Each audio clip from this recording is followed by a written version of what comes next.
ፀጉሬን እንደዚህ ያሳመረልኝና ያሳደገልኝን ከፊት የሸሸውን የመለሰልኝን በተለይ የፀጉራችሁን ውበት እንደዚህ እንዲያምር ተፈለጋችሁ ዛሬ ሚስጥሩን ይዤላችሁ መጥቻለሁ። የብዙዎቻችሁ ጥያቄ ምንድነው?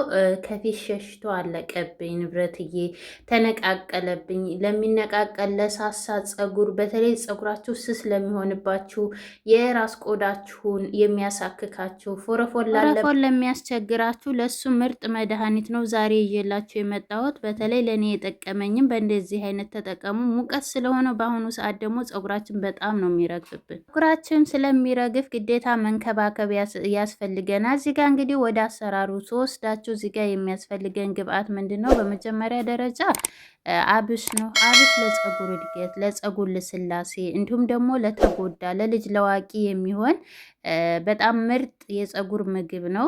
እንዲሁም ደግሞ የሆድ ድርቀት ካለባችሁ ራሱ ብትጠቀሙ ከዚህ በፊት እንዴት እንደምትጠቀሙ ታሳይቻችኋለሁ። የድካም ካለባችሁ ሰውነታችሁ በጣም ተቀነሰባችሁ አብሽን ተጠቀሙ አብዝታችሁ። እዛ እዚህ ጋር እንግዲህ አብሽን ሽታው ካላችሁ ሽታውን ምንም አይነት ሽታ የለውም፣ ሽታውን የሚያጠፋ እንጠቀማለን። እዚህ ጋር በምታዩት መልኩ ያው እንዳታበዙ አነስ አርጌ ነው የተጠቀምኩት። ቡና ተጠቅሜ ያለው ቡና ለፀጉር እድገት፣ ለፀጉር ውበት እንዲሁም ደግሞ ፀጉራችሁ እንዲያድግ ይረዳዋል። ምክንያቱም ቡና የደም ዝውውራችንን ስለሚያነቃቃልን በዛ ሰዓት ደግሞ ፀጉራችን በጣም ነው የሚያድገው የሚፋፋልን ማለት ነው። ከዛ እዚህ ጋር በምታዩት መልኩ ደግሞ ጥቁር አዝሙድ ነው። ጥቁር አዝሙድ ለፀጉር ጥቁረት፣ ለፀጉር ውበት እንዲሁም ደግሞ ራስ ምታት ላለባችሁ በተለይ አብዝታችሁ የጥቁር አዝሙድ ዘይት ተጠቀሙ። ከዛ እዚህ ጋር ደግሞ ቁርንፍት ተጠቅሜ ያለው ዛሬ አነሳ አነሳ አድርጌ ነው የምሰራላችሁ። ግብአቶችን በሁለት አይነት መልኩ ነው የምሰራላችሁ። ከዚህ በፊት በቅባት መልኩም እንዲሁም ደግሞ በውህድ ሰርቼላችሁ ስለነበረ ዛሬ ደግሞ ለየት ባለ መልኩ በሻምፖ መልኩ እሰራላችኋለሁ ማለት ነው። በሻምፖም በሌሎችም መልኩ በስፕሬ መልኩ ማለት ነው። ከዛ እዚህ ጋር ዛሬ ግብአቶቹን አንፈጫቸውም። እንዲሁም ደግሞ የብዙዎቻቸው ጥያቄ የሚሆነው ግብአቶቹን ቁርንፍድ፣ አብሽ ብዙ ጊዜ ስጠቀም ምንድነው እናምሰዋለን ወይ ነው የምትሉኝ። አብሽንም ሆነ ማንቻቸውንም እነኚህ የተጠቀምኳቸውን እንዳታምሱ። ምክንያቱም የታመሰ ነገር ተጠቅማችሁ ወደ ውጭ ስትወጡ ምች ያስመታቸዋል። ስለዚህ እንዳታምሷቸው። ከዛ እዚህ ጋር ሌላኛው በዋነኝነት የምጠቀመው ምንድነው ዝንጅብል ለፀጉር መድኃኒት ነው። በተለይ ፎረፎር ላለባችሁ፣ ከፊል ለሚሸሽባችሁ፣ ለሚበጣጠስ በጣም መድኃኒት ነው። እንደዛም ሆኖ ደግሞ መድኃኒት ሆኖ ሳለ ደግሞ ተበዛ ፀጉራችሁን ይበጣጥስባችኋል። እንዲሁም ደግሞ ቆዳችሁን ያሳክከዋል። በጣም ነው የሚያቃጥለው። በነገራችን ላይ እንዳይቆጠቁጣችሁ በኋላ ላይ አብዝታችሁ በአንድ ጊዜ ይቀይርልናል ብላችሁ አብዝታችሁ ተጠቀማችሁትም ቆዳችሁን የመላጥ ኃይል ስላለው ቀንሳችሁ ተጠቀሙ፣ እንዳታበዙ አደራ ማለት ነው። ከዛ እዚህ ጋር ዝንጅብሉን አጥቤዋለሁ። መፈቅፈቅም ትችላላችሁ። እኔ በመፈቅፈቅ ፋንታ ምንድን ያደረኩት እንደዚህ ድቅቅ አድርጌ እከትፈዋለሁኝ የበለጠ ጥቅሙን እንዲሰጠኝ። እናንተ መፈቅፈቅም መፍጨትም ትችላላችሁ፣ ግን እንደዚህ ብትከትፉትም ምንም ችግር የለም፣ ጥቅሙን ታገኛላችሁ። ከዛ እዚህ ጋር ከትፈን ተጨረስን በኋላ ቅድም ያዘጋጀናቸው ግብአቶች ላይ እንቀላቅላለን። ሰላም አላልኳችሁማ። ሰላም ውዶች፣ እንዴት ናችሁ? ያለው እግዚአብሔር ይመስገን ደህና ነኝ። እያላችሁበት ዓለም ዳርቻ ሰላማችሁ ብዝት ይበልኝ እያልኩኝ ለቻናል አዲስ ከሆናችሁ እንኳን ደህና መጣችሁ። ላይክ ሰብስክራይብ እያደረጋችሁ ቤተሰብ ሁኑ።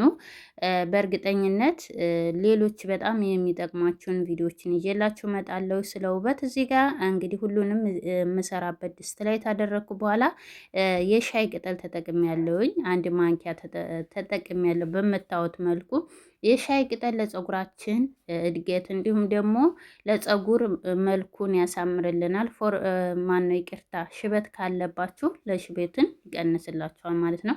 እነኚህ ግብአቶች በነገራችን ላይ ለፀጉር እድገት ብቻ አይደለም፣ ለሽበት ያለ እድሜያችሁ ሽበት ካለባችሁ ለሱም መድኃኒት ነው። እኔ እሱ ስላለብኝ ከፊት ለፊት ላይ በተለይ ከፊት ለፊት ላይ በምታዩት መልኩ ፀጉሬ መግቢያ ላይ እንዳያችሁት ፊት ለፊት እንጂ ከመሃል ምንም አይነት ሽበት የለኝም። እሱም ምንድነው ያው ለፊታችን በተለይ ምግብ የምሰሩ እንዲሁም ደግሞ ቶሎ የምትናደዱ ልጆች፣ በጣም ሙቀታማ ሀገር ላይ ላላችሁ ትንሽ ቶሎ ሽበት የመውጣት ባህሪ ስላለው ያንን የመቀነስ ቢያንስ ያጠቁርልናል። መልኩን እያቀላው ሽበቱን እያቀላው ስለሚሄድ ግዴታ እንደዚህ ሽበትን የሚቀንሱ ነገሮችን መጠቀም አለብን ለፀጉራችን ማለት ነው። ከዛ በኋላ እዚህ ጋር በምታዩት መልኩ በደንብ አድርገን ለ10 ደቂቃ እናንተ ከትከዋለን። እጃችሁን ከላዩ ላይ እንዳታነሱ፣ ምክንያቱም የተጠቀምኩት ንስኮፊ ስለሆነ ንስኮፊ በጣም ደቃቅ ስለሆነ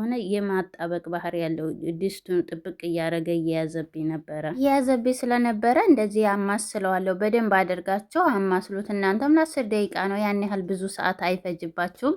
ከዛም በላይም እንዳታረዝሙ ደቂቃው፣ ምክንያቱም ዝንጅብሉ ፍሬሽ ስለሆነ ዝንጅብል ፍሬሹን በጣም ተተንተከተከ ጥቅሙ ተኖ ስለሚወጣ 10 ደቂቃ ያህል በቂ ነው። ሁሉም ግብአቶች ደግሞ ያው የተፈጩ ናቸው።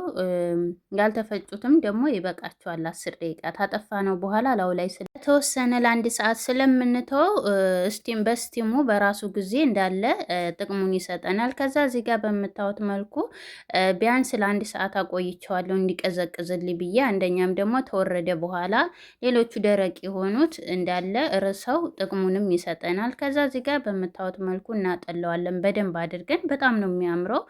ሽታው ራሱ እንዴት ደስ እንደሚል በነገራችን ላይ አብሽ ሽታ ያለው ለምትሉ የአብሽ ሽታ ምንም አይነት ሽታ የለውም። እናንተ ሰርታችሁ ሞክሩትና ከዛ በኋላ ሽታ ካለው ንብረትዬ ወይ ውሸትሽ ሽታ አለው ብላችሁ ኮሜንት ላይ ጻፉልኝ ማለት ነው። በዚሁ አጋጣሚ ኮሜንት ስል ትዝ አለኝ፣ ሀሳብ አስተያየት ካላችሁ እንዲሁም ደግሞ ጥያቄ ካላችሁ ኮሜንት ላይ ጻፉልኝ፣ እኔ መልስላችኋለሁኝ።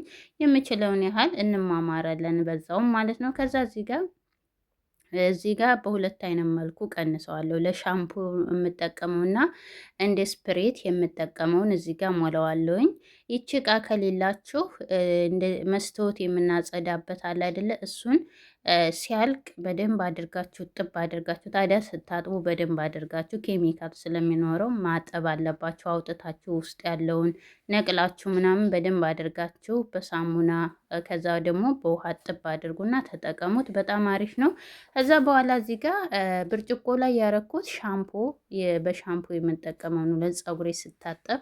በነገራችን ላይ ይህንን ውህድ እኔ ሁልጊዜም ቢሆን ፀጉሬን ከታጠብኩ በኋላ በሳምንት 1 ጊዜ መጨረሻ ላይ የማለቀልቅበት ውህድ ነው። እንዳልኳችሁ ለፀጉሬ ውበት በጣም ስለጠቀመኝ እንዲሁም ደግሞ ለሽበት በጣም መድኃኒት ስለሆነ አንብቤ ያገኘሁት ጥቅም ስለሆነ እጠቀመዋለሁ ማለት ነው። ከዛ በኋላ እዚህ ጋር እንግዲህ ስራ ላይ ሆኜ ነው የምቀርጽላችሁ ፀጉሬን ለገምደው ስለሆነ እስኪ በቀን ላሳያቸው የፀጉሬን ውበት ብዬ። እዚህ ጋር በነገራችን ላይ ቀን በጣም ነው የሚያምረው፣ የፀጉሬ ውበት በጣም ነው የሚያምረው። እዚህ ጋር እንግዲህ ከታጠብኩት 3 ቀን ነው የሆነው። ተሹርባኔ ሁልጊዜም ቢሆን ፀጉሬን ከታጠብኩ በኋላ ገመድ ወይም ደግሞ ሹርባ ሰራዋለሁ 2 ቦታ ማለት ነው። ምክንያቱም ፀጉራችን እንዳይበጣጠስብን። እዚህ ጋር ያው የኛ የኢትዮጵያን ፀጉር ደግሞ ፀጉር ከእርጥብ ሲፈታ ወዲያውኑ ይሰበሰባል እና ሲፍታታ የኔ ፀጉር ደግሞ በጣም ነው የሚረዝመው። ይውላችሁ በደንብ አድርጌ አላበጥረው፣ ምክንያቱም ፀጉሬ ስለደረቀ አላበጥረውም፣ ይረግፋል። ፀጉር ደረቅ ሆኖ እንዳታበጥሩ። እዚህ ጋር በምታዩት መልኩ አያችሁ ቆዳው የፀጉሬ ቆዳ ይውላችሁ የራሴ ቅል እንዴት አባቱ እንደሚያምር የፀጉሬ ከረር ይውላችሁ ገመዱ ማለት ነው። እና ሁልጊዜም ቢሆን ፀጉራችሁን እድገቱ ላይ ብቻ የፀጉራችሁ እድገት ላይ ብቻ ታተኩሩ፣ ውበቱ ላይ እንዲሁም ብዛቱ ላይ ማማሩ ላይ። እኔ አሁን ፀጉር አጭር ሆኖ በጣም የሚያምር ፀጉር አለ፣ በእውነት በሱ በጣም ነው የምቀነው። እና እዚህ ጋር እንግዲህ ወደ አጠቃቀሙ ስንሄድ የውላቸው ማታ ላይ ጥቁር ነው የሚለው ፀጉሬ ማለት ነው። ከዛ እንደዚህ አድርጌ በደንብ አድርጌ በመጀመሪያ ቅባት ተቀቡት ፀጉራችሁን። ያው እኔ ስሰራ በመጀመሪያ ቅባት ተቀብቻለሁ፣ የማድረቅ ባህሪ ስላለው ይሄንን ጫፉን ምን ማድረግ አለባችሁ? ጭቃ ቅባት መቀባት አለባችሁ ገመዱን ስትገምዱት። ምክንያቱም ጫፉ ድርቅ ሲልባችሁ ስትፈቱት በጣም ስለሚደርቅ እንዳያማችሁ፣ እንዳይበጣጠስባችሁ መልሶ። ጭቃ ቅባት ከሌላችሁ እዚሁ እኔ ቻናል ላይ ብዙ የምትፈልጓቸው የተለያዩ ጭቃ ቅባቶች ሰርችላችኋለሁ። ተፈለጋቸው የካሮት ተፈለጋቸው የሮዝመሪ እንዲሁም ደግሞ የቁርንፍድ በጣም ብዙዎች ተጠቅመውት ለውጥ ያገኙበት ነው። እሱን እኔ የምጠቀመው ቤት ውስጥ እየሰራው ስለሆነ እሱን መጠቀም ትችላላችሁ። ከዛ ወደ ቪዲዮዋችን ስንመጣ ደግሞ እንደዚህ አድርጌ በደንብ አድርጌ እየረጨሁ ማስያጅ እያደረኩ ቆዳዬን የራስ ቅሌንም እንዲሁም ደግሞ ጫፉን እንደዚህ እናዳርሰዋለን። ከዛ በደንብ እንደዚህ እየረጫችሁ እያዳረሳችሁ ማስያጅ ማድረግ እንዳትረሱ። ማስያጅ ሁልጊዜም ቢሆን ፀጉራችሁ የራስ ቅላችሁ ስለሚነቃቃ አንደኛ ራስ ምታት ካለባችሁ ራሳችሁ ራሱ ንቅትክት ነው የሚያደርጋችሁ። ግን ማስያጅ ስታደርጉ በየቀኑ ማድረግ የለባችሁም። ቢያንስ በሳምንት ሁለቴና አንዴ ብቻ በቂ ነው። እዚህ ጋር ለቅንድባችሁ መጠቀም ትችላላችሁ። በነገራችን ላይ አይናችሁን ግን እንዳትጠቀሙ። የቅንድባችሁ ሽፋሽፍቱ እንዳለ ነው የሚያሳድግላችሁ። ፀጉሩ በጣም ነው የሚያሳምርላችሁ። እኔ እዚህ ጋር በጣም ነው የረዘመብኝ፣ መቆረጥ አለበት ማለት ነው። ከዛ እንደዚህ ማሳጅ ታደረስኩት በኋላ እኔ ጭቃ ቅባት አልቀባውም እንዳልኳችሁ ስሰራ ስለቀባሁት። ከዛ በኋላ እንደዚህ ንፋስ እንዲያገኘው ተዋለው ሸክሸክ ያለ ሻሽ አስሬ ማለት ነው። ቀሪውን ፍሪጅ አድርጋችሁ በሳምንት ሁለቴና እንዴት